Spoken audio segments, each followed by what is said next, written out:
Hi, welcome to Talking Shop. This is Ecommerce's look at the world of e-commerce news. I'm Mike and this is Jessie. Hello. And we're from the Ecommerce marketing team.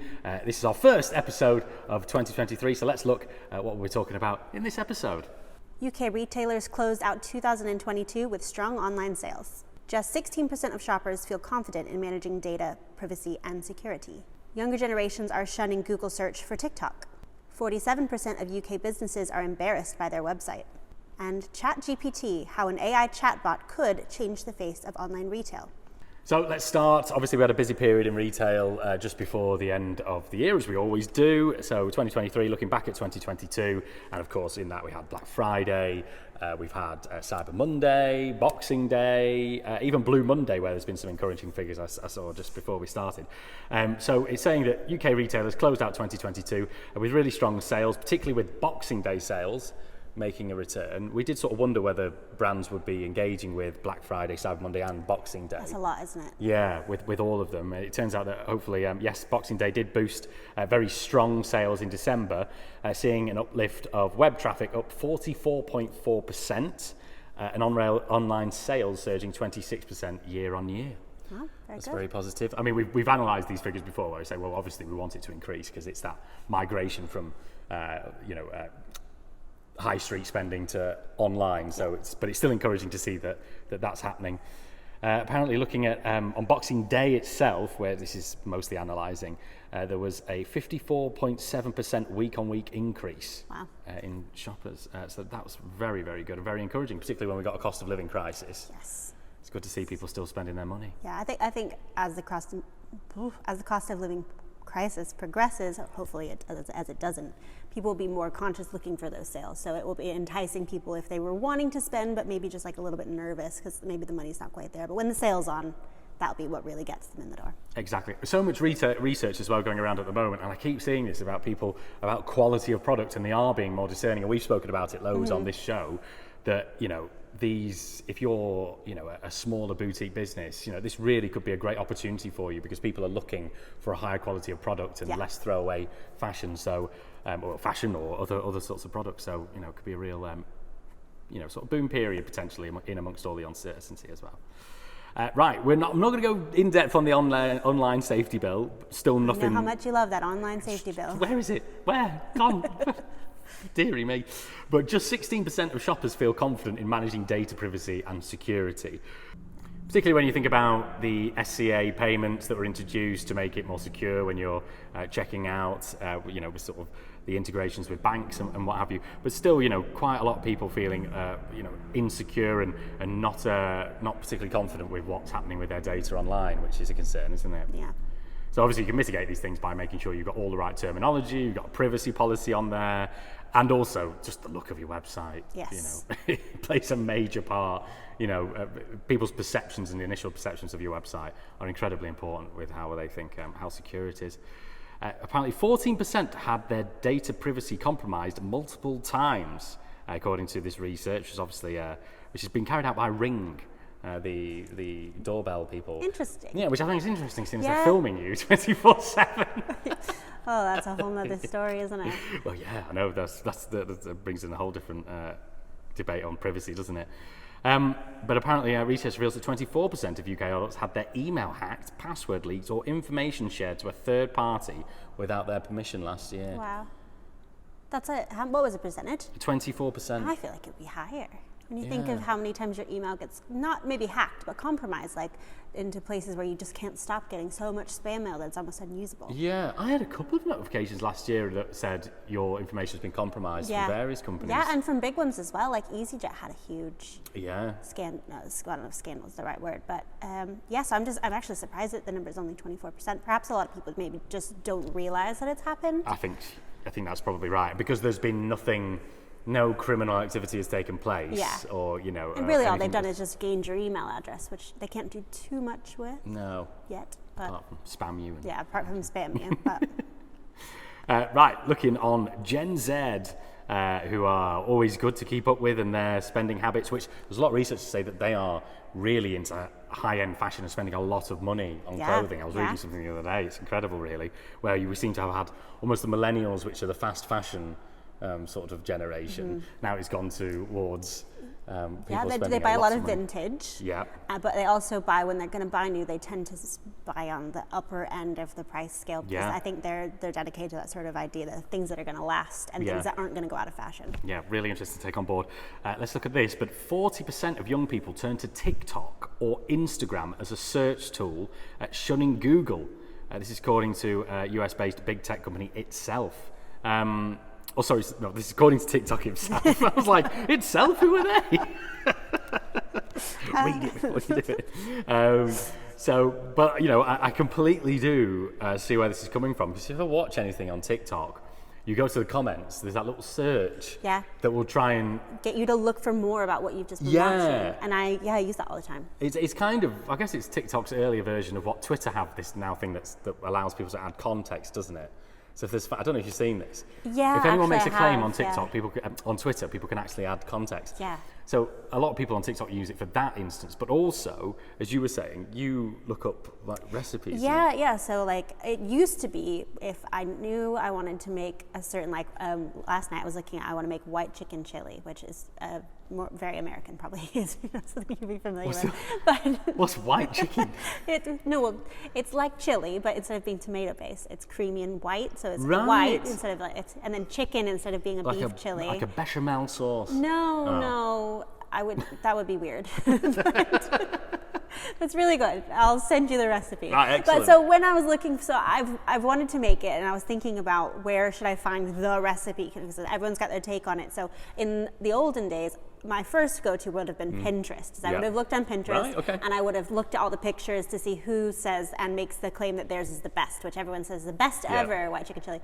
And then Google sometimes would squeeze its way in there, but now I almost exclusively go to TikTok, because what I really like is you can watch the process of them making it. You can kind of get a look at actually how difficult it is, because bloggers, they're gonna it's just the photos of the before, the during, and the after. Where on TikTok you can watch them make it along, and sometimes they'll narrate it really well make sure you do this, and it'll give you a tip or something. So, and then even in the comments, people will be more active saying, "Oh, tried this recipe last night, it was amazing." So I'm not going to go on too much about white chicken chili, but I definitely have moved to TikTok for that type of research. And I imagine people are doing it for other things like product reviews. I think we've talked about that in this before, is people using TikTok to see whether or not a product is worth something they want to spend their money on. Yeah, and for your own products as well, it'd be really useful, because if you sell, say, products by other companies, or your supplier yourself, make videos about reviews of those products, because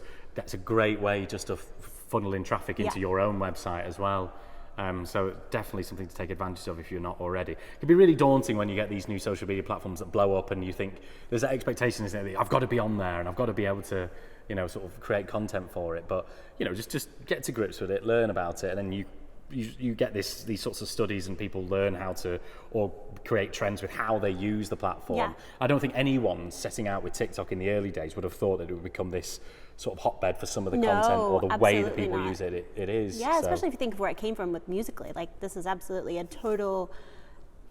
That's right. Yeah, it was just about people dancing. Yeah, it was literally like a lip syncing app essentially when it began, and it's become so much more. So incredible, isn't it? It's really interesting to watch this social media platform develop into so much. So its value, I think, for small businesses and how they can use it cannot be underestimated. And it's a shame, because a lot of people think it's just something for Gen Z. And I'm not going to touch it. That's not for people my age. But there's so much value in it. Yeah. Really. I mean, it's great for traveling as well. I always see stuff that go and find this spot, in the Lake District or wherever it may be. There's so many different uses for it. What I would say is, don't take your news from TikTok. Take it from it drives me wild when people get the news off Twitter, let alone TikTok. Get things that have been legaled and fact-based. Anyway, right, moving on from TikTok. 47% of UK businesses embarrassed by their website, which is damning, really, isn't it? 47%. This is a study by content management system Storyblock. Apparently companies spend on average $336,500 on marketing technology. Wow. Okay. But 47% of UK businesses are embarrassed by their website.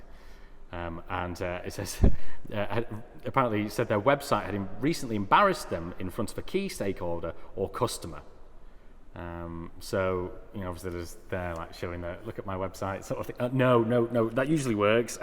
Wait a second, it's that, isn't it? But it's so incredibly important to have a reliable website. Yep. But also one that looks the part, is easy to navigate, and that's really, really important. Apparently nearly every business, 92%, think their website's poor user experience is costing them sales, with 9% estimating this sum exceeds £100,000 a year for poor user experience. Wow. We've all been there. You go on a website, you can't click around you can't we can't pick on Zara again. Sure we can. Zara. you can't find where to add to cart. You can't find where your cart is. You can't check out seamlessly. You'll just leave, won't they? I bought something from Zara the other day. Did you? Not online, in the store. Well, there you go. Yeah, exactly. Speaking of poor users, but I bought something last night, and I won't say which retailer it was from because I don't want to defame them. But I was trying so hard to check out, and I couldn't even find the checkout button. And then when I did click it, it didn't work, and I was like, "Do you want my money or not?" So but I'm really surprised at this figure of 47%. That's pretty high. Yeah. I would hope that not that many people would allow their website to reach such a place that it is an embarrassment, because there's things you can do to improve it, and you can take those steps to make it get better. So why is that so many people? If you were in a business, and I've witnessed this before at places I've worked, if you were in a business and you are giving sort of an apology for any aspect of your website, if you're showing it to someone as this sort of mentions, if you're getting inquiries from customers and you're apologizing to someone, you need to make a change. It's not this isn't it's sorry about this. Oh no, it usually works. It has to work. It has to work, for people remotely who aren't right in front of your face, or else they'll just go somewhere else. It's incredibly important. Although part of me did think, is this because of sort of the UK, the British psyche of being constantly apologetic and embarrassed about everything? No, sorry. Oh no, it's my fault. Sorry. But no, I don't think so. User experience, incredibly important. Is that like before you have your friends over, you say, "Oh, just don't mind the mess," when actually you just spent 2 hours cleaning your house? Yeah, exactly. Yeah. I think there could be an element of that in there, but get it right and get sales. ChatGPT, I've never seen my LinkedIn timeline, anyway, at least, filled with this with one subject so quickly and consistently than the last couple of months on this. So should we summarize it for those who haven't had this enter their I'll allow you to summarize. I'd be honored. Well, I don't know if I'll do a very good job from a technical perspective, but basically it's this AI. You can go on there and you can type a prompt in and you can tell it, write me a poem about dogs that eat bacon in space. That really just came to me right now, and that was pretty good. I'm going to try this later. So you can type it in. Maybe we can insert the poem that it'll generate here, and it'll just come up with this instantly. It will come up with exactly what you've told it to do, and spit it out to you. So you can do silly things with it like that, but you can also use it for really things to help you run your business, which is I think what this article is talking about. They have a chat bot that you can use, which is it can help you do handle your customer service requests as they come in. Am I getting that right?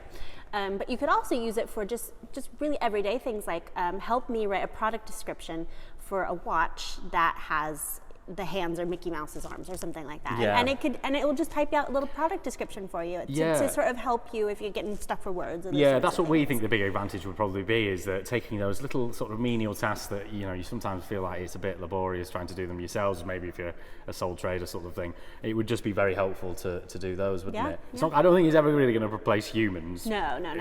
Completely, because it lacks nuance and a bit of creativity, doesn't it, in terms of the stuff it writes. Yeah, definitely. Ironically as well, we are filming this on Wednesday the 1st of February, which has been dubbed Walkout Wednesday, where everyone's gone on strike.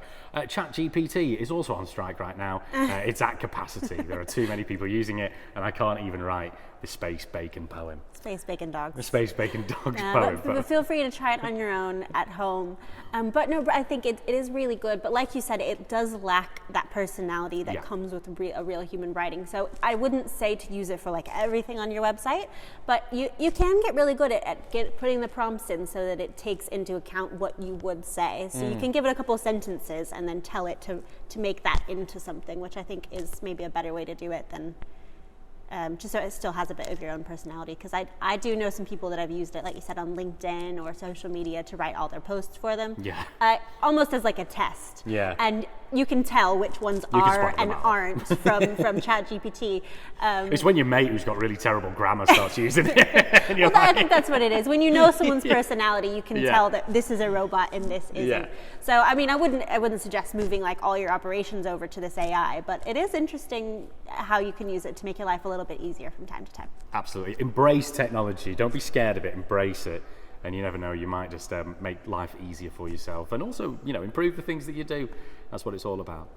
Right, that's a lot from us. We're going to take a little bit of a break, but Talking Shop will be back in the very near future. Before then, make sure you're watching all of our videos across our channels on YouTube. Make sure you subscribe, and we'll see you in a bit.